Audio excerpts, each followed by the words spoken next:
I'm 62 years old. I was married for 35 years, divorced for 2, and I've spent the last 730 nights staring at the ceiling of a 4-bedroom house that feels exactly like a tomb. I'm going to tell you something that your expensive marriage counselors, your pastors, and your buddies down at the local bar will never tell you. They won't say it, because admitting this means admitting what absolute, undeniable cowards we men really are. Look at my hand. Look at it. You see this faint, pale line where a gold band used to sit? That right there is the ghost of a promise I slowly suffocated.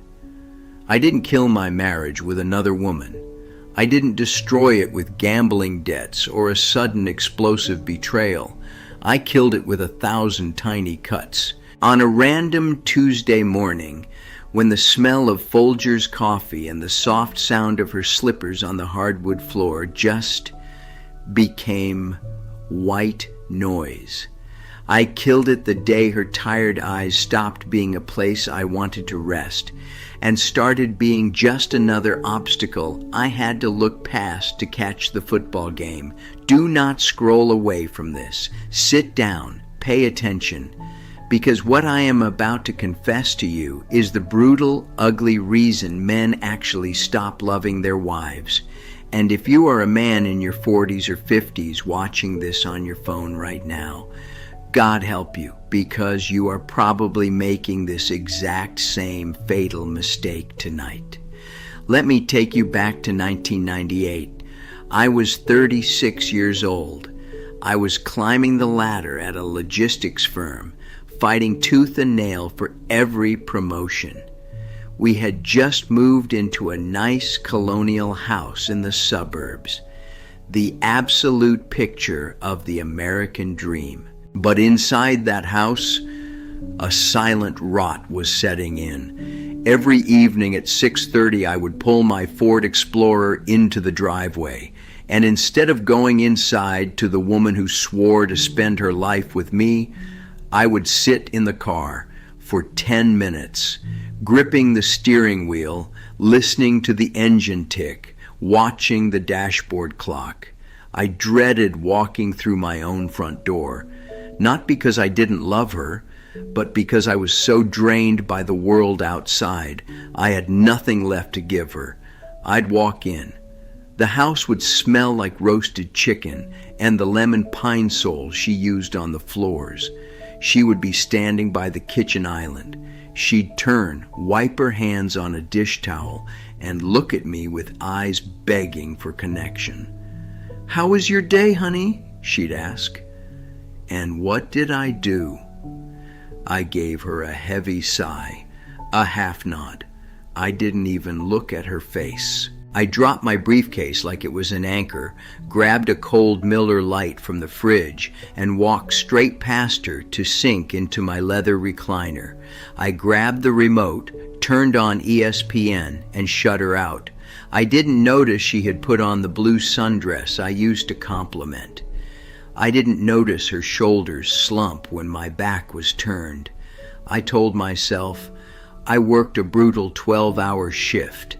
I put food on this table. I pay the mortgage. I earn the right to be left the hell alone. That is the venomous lie we feed ourselves, gentlemen.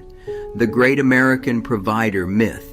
We convince ourselves that a paycheck buys us a hall pass from the hard, messy work of actually loving our wives. Then, a Saturday in late October, the air smelled like burning leaves.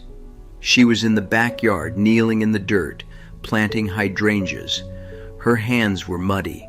She looked up through the glass patio door, caught my eye, and smiled. She waved a muddy hand, motioning for me to come outside, to just exist with her. I picked up my ringing Nokia phone. I pointed to it, frowned, and mouthed, "Work call, important." I reached over and pulled the vertical blinds shut. I literally pulled a curtain between us. I didn't see the light leave her eyes, but looking back now, I know exactly how much that selfish gesture broke her.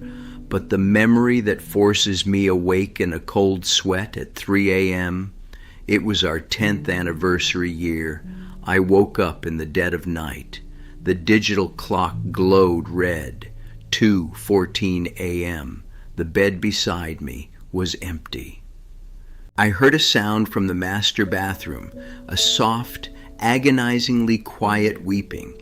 She was sitting on the cold tile floor in the dark, crying her eyes out, crying from the suffocating loneliness of being married to a man who looked right through her. And what did I do? The big protector of the house?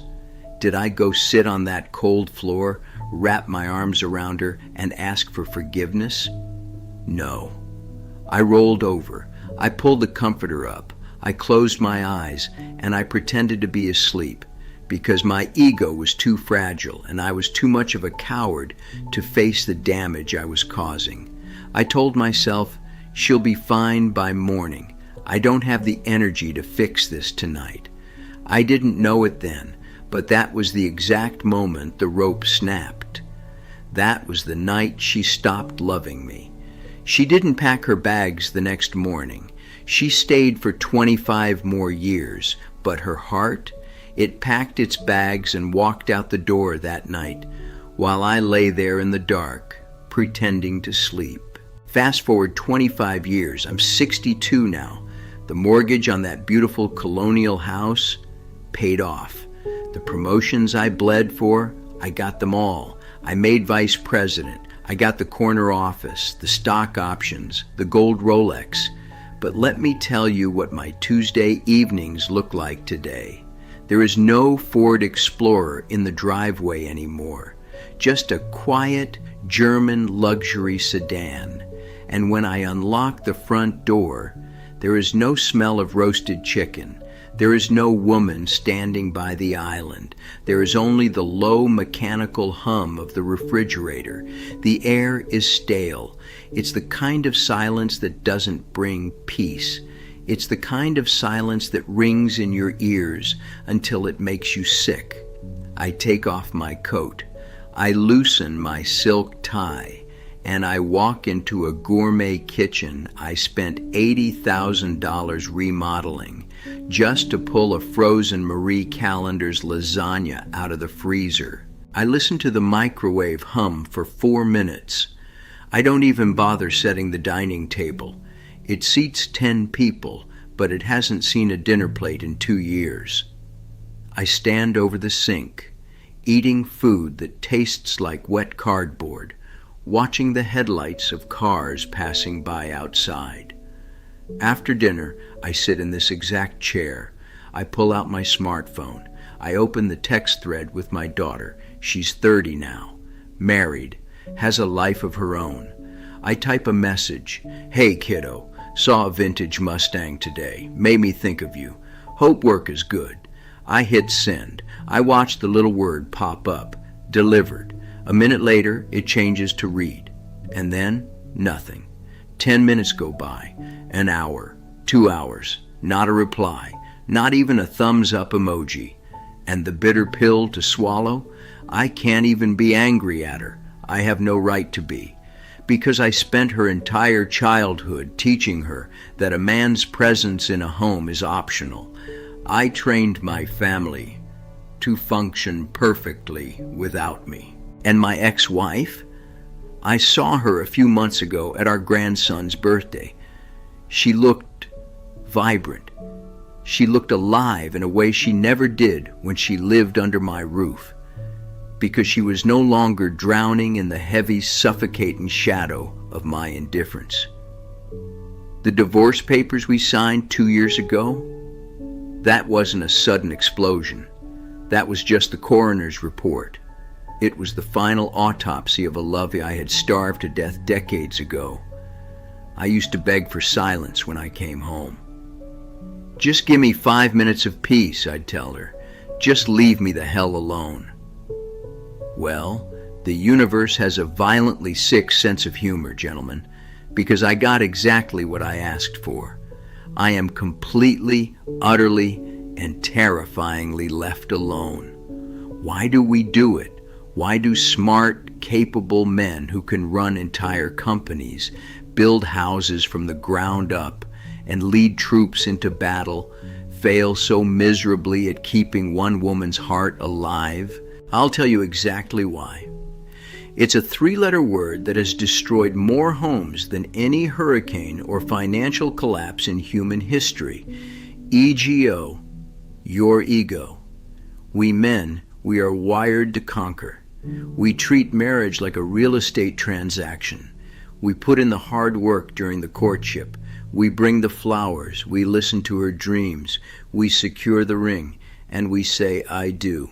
And the absolute second we carry her over that threshold, our primitive brains check a box. Mission accomplished. Territory secured. Now, let me go conquer the workplace. We fundamentally misunderstand what a wife is. We think she is a permanent fixture in the home we are building, a piece of furniture that doesn't need maintenance. We forget that she is a living, breathing soul who requires daily, intentional watering. And when she starts to wither, when she starts asking for more of us, not our money, not our impressive job titles, but us, how do we react? Does our heart break for her? Hell no. Our ego flares up like a cornered animal. We get defensive. We say, look at everything I do for you. Look at the cars in the driveway. Look at the neighborhood we live in. We weaponize our paychecks to invalidate her loneliness. When she cries, we don't hear a plea for connection. We hear a performance review. We hear, you are not enough. And because we are absolutely terrified of not being enough, instead of dropping to our knees and holding her, we build a fortress of anger. We retreat to the golf course, the wood shop, the office, or the bottom of a whiskey glass. We tell our buddies, man, she's just nagging again. But listen to me. Nagging is just the agonizing sound of a woman who is actively grieving the absence of a man who is sitting right in front of her. We stop loving them because loving them requires us to take off the armor. It requires us to look at our own flaws. It requires us to admit that providing financial stability is the easiest part of being a man. Any fool can clock in and make $1. But it takes a devastating amount of courage to look your wife in the eye and say, I am broken, I am exhausted, but I am right here with you. And by the time we figure this out, by the time the ego finally burns away and leaves us with the cold, hard truth, the house is empty, and the woman who would have taken a bullet for us has politely asked for her maiden name back.